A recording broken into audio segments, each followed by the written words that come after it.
Om Swastiastu. Halo anak-anak ibu semuanya, bagaimana kabarnya hari ini? Semoga kita senantiasa selalu rahayu, rahajeng dalam lindungan Yang Widi. Nah, kali ini seperti biasa, mari kita ucapkan doa belajar terlebih dahulu. Miring. Om Pawagana Saraswati, Wajepir Wajeniwati, Yatsnamuastu Diawasu. Semoga dengan mengucapkan doa belajar tadi, pikiran kita semakin terarah, makin tenang, dan semoga terfokus dengan pembelajaran kali ini. Sebelumnya, kita telah mempelajari mengenai bab 1 yaitu Darsana. Nah, kali ini kita akan lanjut pada pembelajaran yang kedua yaitu Catur Asrama. Mari kita simak. Baik anak-anakku sekalian, pasti pernah mendengar istilah catur asrama. Apakah itu catur asrama? Seperti kata catur yang artinya 4 dan asrama itu dalam bahasa Sanskerta artinya tatanan atau jenjang. Jadi catur asrama itu artinya apa? 4 jenjang kehidupan. Selayaknya seperti anak tangga, kemudian fase kehidupan yang ideal yang dilalui oleh manusia itu sendiri. Nah, ini termuat di dalam Sila Krama, kitab Sila Krama. Salah satunya adalah di dalam naskah teks Jawa kuno yaitu Agastya Parwa. Nah, bagaimana bunyinya? Catur asrama ngarannya Brahmacari, Grehasta, Wanaprasta, Biksuka. Nahan tang catur asrama ngarannya. Yang artinya, catur asrama terdiri dari Brahmacari, Grehasta, Wanaprasta, dan Biksuka. Itulah yang disebut sebagai catur asrama. Berdasarkan teks Jawa kuno tadi, tentunya anak-anakku sudah bisa ya memilah mana bagian dari catur asrama itu. Di antaranya ada Brahmacari asrama yang pertama, yaitu fase menggali ilmu pengetahuan, fase berpengetahuan, seperti yang anak lakoni hari ini. Yang kedua adalah Grehasta asrama. Nah, fase ini adalah fase berumah tangga. Kemudian yang ketiga adalah Wanaprasta asrama. Nah, fase ini merupakan fase di mana manusia itu telah mulai mengendalikan sifat-sifat trigunanya. Kemudian Biksuka asrama, ini merupakan fase di mana manusia ini telah melepaskan segala ikatan keduniawian. Nah, berdasarkan fase-fase tersebut, tentunya setiap manusia ini tentu memiliki tujuan hidupnya. Nah, tujuan hidup dalam setiap fase ini berkaitan dengan konsep yang disebut dengan catur purusa arta. Nah, bagaimana keterkaitan antara catur asrama dengan catur purusa arta ini?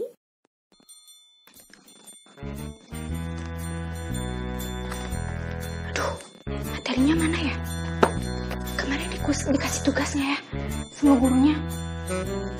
Sekarang sekolah nggak ya? Oh iya, kan libur. Lupa. Tapi tugasnya banyak nggak ya?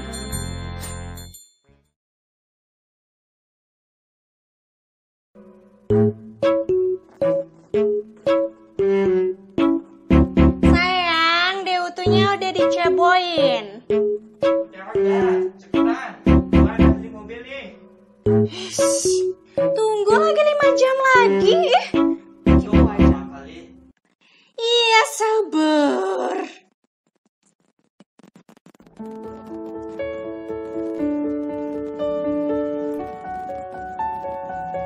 Apaan sih? Oh ya, aku harus mengendalikan Satuan Raja Stamas.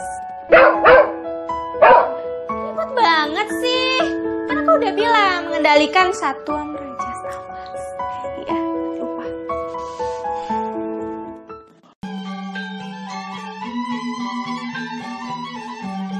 Aku di mana ya? Surga, neraka. Apa udah moksa?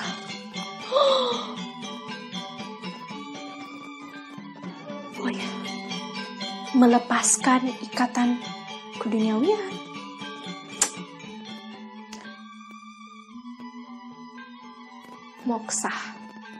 Moksa kayaknya, lupa.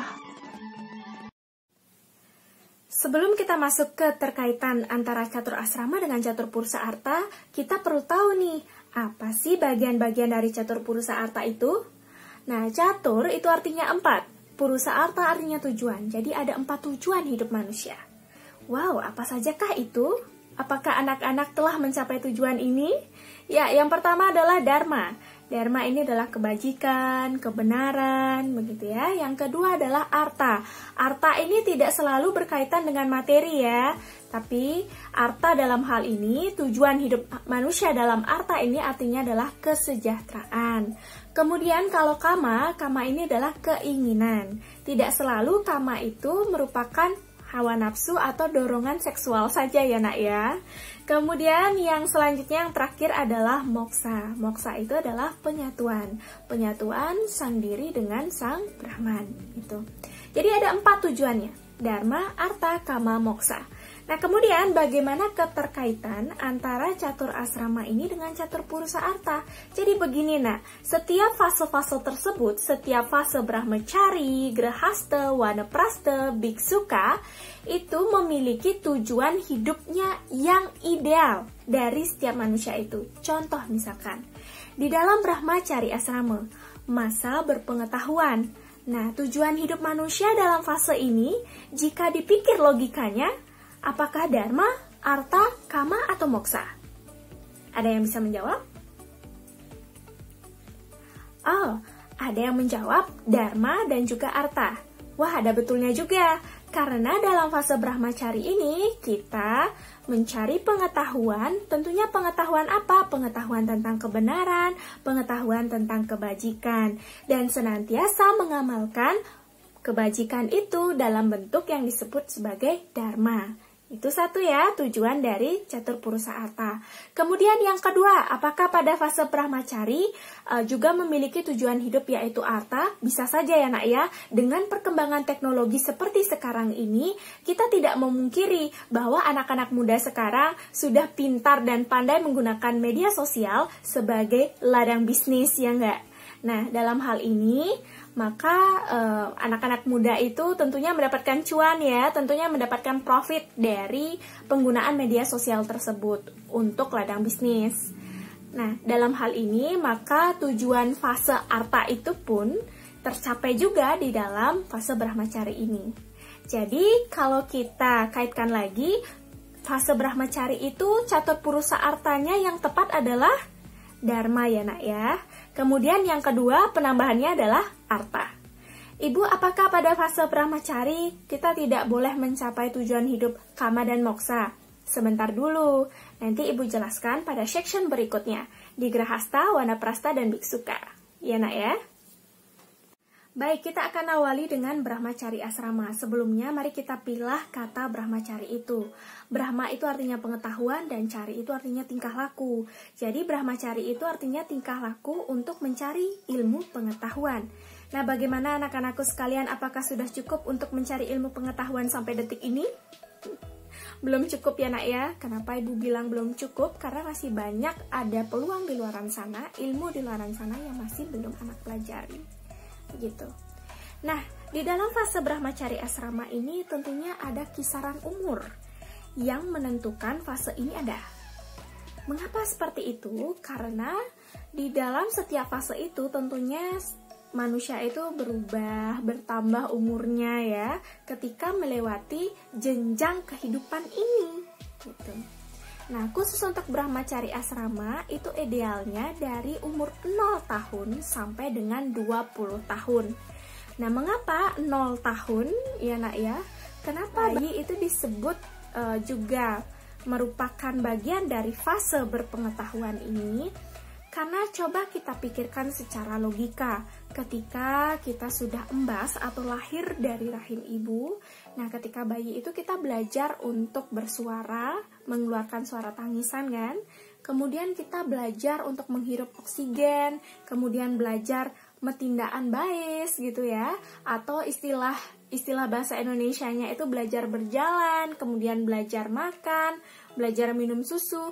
Nah, itu bentuk belajar-belajar yang secara alamiah dilakoni oleh seorang anak kecil atau seorang bayi itu. maka fase Brahmacari itu dimulai dari 0 sampai 20 tahun. Nah, penjelasan dari sampai 20 tahun ini ada di dalam Kekawin Niti Sastra 5, Sloka 1. Nah, bagaimana bunyi terjemahannya? Bunyinya sebagai berikut. Bersiap sedialah terhadap ilmu pengetahuan yang berguna dan mengabdi terhadap ilmu pengetahuan tersebut. Nah, hal-hal yang menyangkut asmara lebih baik dilakukan setelah umur 20 tahun. Kemudian, setelah berumur setengah abad, setengah umur, maka jadilah penasehat. Setelah itu, lepaskanlah atma. Dan lepaskanlah atma itu menjadi pusat perhatian. Nah, maksud dari terjemahan Niti Sastra tersebut diibaratkan bahwa ketika kita berada pada fase berpengetahuan, setidaknya kita fokus pada fase ini. Tidak memikirkan asmara, tidak memikirkan cinta kasih. Idealnya seperti itu ya nak ya, idealnya. Kemudian setelah berumur 20 tahun, maka silahkanlah menyangkut dengan hubungan asmara itu antara laki-laki dengan perempuan untuk mencapai apa? Fase Grahasta. Nah, setelah mencapai fase Grahasta, maka akan memasuki fase Wanaprastha, yaitu setengah umur, yang diibaratkan di dalam Niti Sastra ini sebagai penasehat di dalam keluarga, begitu. Nah, kemudian di dalam fase biksuka, maka lepaskanlah atma itu yang menjadi pusat perhatian. Nah, di sini yang lebih Ibu tekankan adalah kenapa Brahmacari itu idealnya sampai 20 tahun, karena itu tadi berdasarkan kutipan Niti Sastra tersebut. Nah, bagaimana dengan fenomena yang sekarang bahwa banyak sekali anak-anak muda yang menikah melebihi daripada umur 20 tahun. Jadi tidak bisa diserap mentah-mentah ya nak ya di dalam Niti Sastra ini, begitu. Dalam hal ini, fase Brahmacari itu ditentukan juga oleh manusianya itu sendiri. Nah, ketika dia sudah memiliki kesiapan mental, kesiapan fisik, kesiapan spiritual, rohaniah, dan juga kesiapan materi untuk mencapai Grahasta, walaupun melebihi 20 tahunan, begitu, maka itu menjadi hak manusia itu sendiri, melebihi dari 20 tahun untuk mencapai fase Grahasta itu. Nah, di dalam agama itu sendiri kan diisyaratkan, kemudian diwedarkan ajaran ini sebagai bentuk bahwa oh ini loh tatanan yang benar, oh ini loh tatanan yang ideal, yang biasanya yang dilalui oleh manusia itu sendiri, itu nak ya. Jadi tidak baku dan tidak kaku fungsinya dalam fase Brahmacari asrama ini harus umur 20 tahun, setelah umur 20 tahun menikah, tidak seperti itu. Ya nak ya.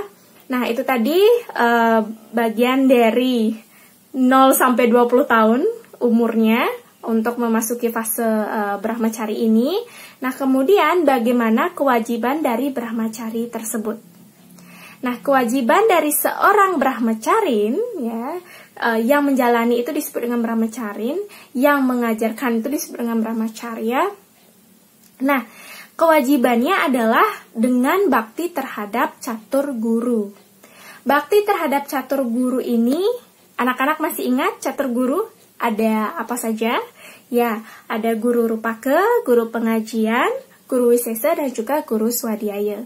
Jadi ketika manusia memasuki fase ini, maka ia diwajibkan untuk bakti kepada orang tuanya, bakti kepada guru pengajian, guru yang ada di sekolah, ya, menuntut ilmu sebaik-baiknya gitu kan, sampai wajib 12 tahun belajar begitu. Kemudian yang ketiga, bakti kepada guru wisesa, salah satunya adalah bakti kepada pemerintah, ya paling minimal begitu ya, mengikuti aturan-aturan yang ada dalam hal ini, apalagi kondisi pandemi seperti ini begitu.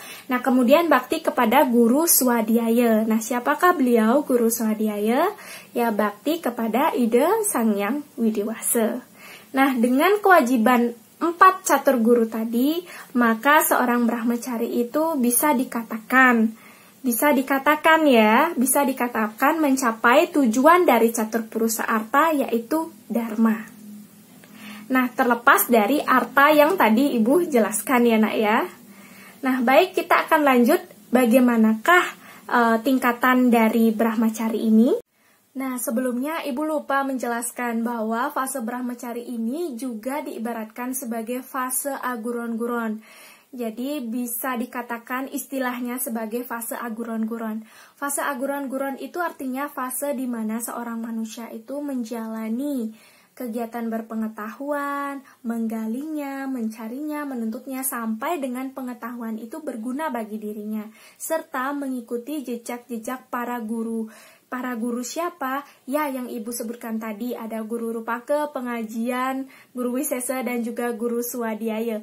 Jejak-jejak dari guru itu. Maka kita akan mendapatkan ilmu pengetahuan itu, dan ilmu pengetahuan itu akan senantiasa berguna nanti kepada kita setelah memasuki fase-fase berikutnya, termasuk Grahasta, Wanaprastha, dan juga Biksuka nantinya. Nah, itu. Nah, kemudian bagaimana dengan tingkatan Brahmacari? Nah, di sini mungkin agak sedikit membingungkan. Kenapa ada Sawala, Sukla, kemudian ada Tresna Brahmacari?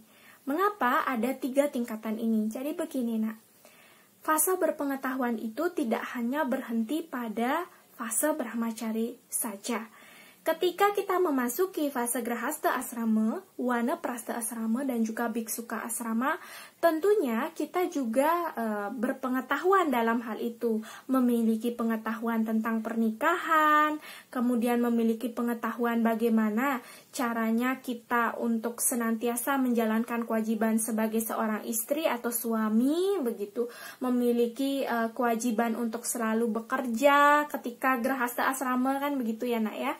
Termasuk dalam hal ini adalah ketika kita memasuki Wanaprastha dan juga Biksuka, maka senantiasa pengetahuan itu akan selalu mengikuti fase-fase tersebut. Jadi pengetahuan itu tidak hanya berhenti pada fase Brahmacari. Nah, maka muncullah tingkatan Brahmacari ini sebagai pengetahuan ya, sebagai pengetahuan awal yang harus dimiliki Brahmacari sebelum memasuki fase Grahasta tersebut. Nah, ini diibaratkan sebagai hubungan sosiologisnya. Nah, maka dari itu dibagi menjadi 3 tingkatan itu. Di antaranya ada Sukla Brahmacari, di mana seorang Brahmacari ini memilih untuk tidak menikah sama sekali, dan dia memang tidak memiliki ketertarikan sedari awal terhadap lawan jenis. Bukan berarti dia memiliki penyakit tertentu atau kelainan tertentu ya, Nak ya. Dalam hal ini kasusnya tidak. Tetapi dia memang memiliki keinginan yang murni, memiliki kesucian rohaniah melebihi daripada manusia-manusia lainnya, dan memiliki kekhususan tertentu. Maka beliau ini disebut sebagai seorang Sukla Brahmacari. Dia tidak menikah sama sekali, begitu, Nak ya. Nah, kemudian yang kedua adalah Sawala Brahmacari. Sawala Brahmacari ini adalah seorang Brahmacari yang memilih menikah itu hanya 1 kali saja. Menikah dengan 1 lawan jenis saja. Jadi tidak berbondong-bondong begitu ya. Jadi hanya 1 kali menikah saja. Jadi Sawala Brahmacari ini tipikal Brahmacari yang setia terhadap 1 pasang saja. 1 pasangannya saja gitu ya. Kemudian yang selanjutnya adalah Tresna Brahmacari. Nah, seorang Brahmacari yang memilih ya, atau umat yang memilih menikah melebihi dari 1 kali dan maksimal itu sampai 4 kali. Bukan berarti dalam hal ini umat itu disediakan tempat atau disediakan ruang untuk menikah sampai 4 kali itu agar menikmati dorongan nafsunya atau menikmati dorongan seksualnya dalam hal ini atau kamanya. Bukan ya, Nak ya. Tetapi Tresna Brahmacari ini dilakoni dengan adanya alasan-alasan tertentu dan harus ada aturan tertentu yang mengikatnya. Salah satunya ketika sang suami atau istri tersebut ingin menikah begitu ya, melebihi dari 1 kali, maka kewajibannya pun harus dibagi sama rata gitu. Dan kewajiban-kewajiban tersebut memang harus dilakoni seperti apa yang dilakoni kepada istri yang pertama. Begitu juga dengan istri yang kedua, ketiga, dan keempat. Jadi harus dibagi sama rata, begitu, Nak ya. Jadi ketika ada umat yang memilih masuki Tresna Brahmacari ini, bukan berarti dia semata-mata hanya sebagai bentuk dorongan nafsunya saja, gitu, Nak. Nah, itu tadi dari tingkatan Brahmacari. Dan mari kita masuk ke tugas catur asrama. untuk tugas catur asrama. Jadi di sini Ibu berikan 2 opsi, 2 pilihan. Di antaranya boleh anak memilih tugas video, ada juga tugas portofolio. Untuk syarat dan juga kriteria penilaian dari masing-masing tugas itu sudah Ibu sertakan di Google Classroom ya nak ya. Ingat, di Google Classroom. Untuk tugas video itu durasinya 1 sampai dengan 3 menit. Di sana harus ada ulasan mengenai pengertiannya, kemudian kewajiban brahmacari berisi dengan cuplikan video bakti terhadap salah satu catur guru, kemudian tingkatan brahmacari itu seperti apa. Nah, itu harus diulas di dalam satu video itu. Nah, kemudian diupload ke YouTube, linknya itu di copy ke Google Classroom dan diserahkan di Google Classroom ya. Nah, kemudian untuk tugas portofolio. Nah, di sini Ibu bebaskan mengapa menggunakan 2 opsi ini, karena mungkin ada anak-anak Ibu yang kesulitan untuk mengedit video, ada juga yang memang suka untuk menuliskan pemikirannya dalam bentuk tulisan gitu ya nak ya, dalam bentuk karya tulis begitu. Salah satunya adalah portofolio ini. Jadi opsi yang kedua ini bisa anak pilih begitu, dengan menuliskan di dalam double folio, kemudian menuliskan isi dari artikel yang harus dipilih. Jadi anak-anak bebas memilih artikel dan explore di Google dengan tematiknya Brahmacari dan Grahasta Asrama, itu ya. Nah, kemudian setelah explore baru anak pelajari, pahami, baru jelaskan isi dari artikel itu menggunakan bahasa sendiri. Ya, berdasarkan pemahaman anak saja.